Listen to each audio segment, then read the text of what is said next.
미국이 최근 브라질에 50% 관세를 부과하기로 하면서 브라질 커피 업계가 비상이었는데요.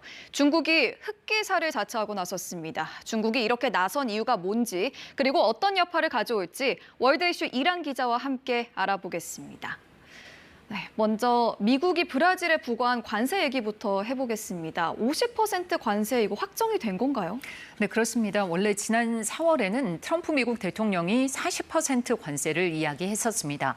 그런데 이보다 더 올려서 50% 관세를 부과하는 행정명령에 서명했습니다. E nós, enquanto estudante, enquanto juventude, queremos fortalecer o verde e amarelo, as cores da nossa nação, para dizer que, de fato, quem manda no Brasil é o povo brasileiro, nenhuma intervenção norte-americana nós vamos aceitar aqui no nosso país. 성난 브라질 국민들이 트럼프 대통령 인형을 만들어서 불태우고 있는데요. 관세를 50%나 인상한 것도 브라질 경제에 큰 타격이지만 올린 이유가 황당합니다. 트럼프 대통령은 쿠데타를 모의했다가 재판을 받고 있는 보우소나루 전 대통령을 브라질 현 정부가 탄압하고 있다고 주장하고 있는데요. 이건 인권 침해라면서 사실상 징벌적 성격의 관세 인상을 결정한 겁니다. 브라질 국민들은 미국이야말로 내정 간섭을 하고 있다면서 반감이 커진 상태인데요. 50% 관세는 현지 시각 오늘 적용이 시작됩니다. 오렌지 주스, 항공기 등 일부 품목은 면세 대상으로 지정됐는데요. 하지만 소고기, 해산물, 섬유, 신발, 여기에 브라질 핵심 수출품인 커피가 면제 대상에서 빠지면서 이 분야에서 큰 타격이 예상되고 있습니다. 네, 당장 현지 시간 오늘부터 적용이 된다고 하셨는데 브라질 커피 농가 같은 경우는 대책이 있는 걸까요? 네, 사실상 최근까지는 없었습니다. 실제 막막해진 브라질 커피 농가는 이전부터 브라질 정부의 대책을 마련해달라고 호소해 왔는데요. 그도 그럴 것이 브라질산 커피를 수입하는 가장 큰 고객이 미국이기 때문입니다. Esse ano a expectativa era preço bom, mas com esse mercado, essa tarifa aí abaixou bastante o café já. A gente preocupa pouco, sim, mas vamos. 브라질은 2023년 기준 전 세계 커피 시장의 39%를 차지하는 최대 생산국입니다. 이게 가능했던 건 커피를 세계에서 가장 많이 소비하는 미국과의 안정적인 거래 덕분인데요. 미국 내 커피 유통량의 3분의 1 정도를 브라질산이 차지하고 있습니다. 안정적이던 거래가 관세로 휘청이게 된 것이죠. 이런 와중에 중국이 브라질과 거래를 맺었다면서 깜짝 공지를 올렸습니다. 브라질과 거래라니 좀 신기한데 깜짝 공지 내용이 뭐였습니까? 네, 브라질 커피 수출업체 183개사에 대한 거래를 승인한다는 것이 발표의 핵심입니다. 한마디로 남아 돌게 된 브라질산 커피를 우리가 사주겠다고 나선 건데요.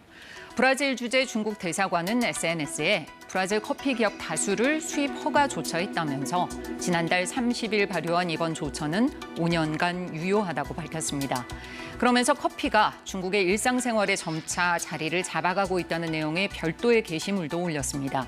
사실 중국은 차의 나라잖아요. 커피를 마시는 사람이 늘고 있다고는 해도 1인당 커피 소비량은 한 해 평균 16잔 정도입니다. 세계 평균이 240잔이니까 굉장히 적은 양이죠. 특히나 중국과 가까운 베트남, 인도네시아가 커피 주요 생산국들인데요. 이 때문에 브라질을 선택해서 180여 곳 넘는 커피 유통업체에 수출 허가를 낸 것이 상당히 이례적이라는 평가가 나오고 있습니다. 그런데 중국이 시장 문호를 넓혀준 게 커피뿐만이 아닙니다. 브라질의 주요 수출 품목인 참깨 유통업체 30곳에도 수출 허가를 내줬습니다. 이번 허가로 중국의 참깨를 유통하게 된 브라질 기업은 기존 31곳에서 2배 정도 늘게 됐습니다. 네, 브라질 입장에서는 중국이 정말 고마울 것 같은데요. 그런데 중국이 왜 브라질에 손을 내미게 된 겁니까?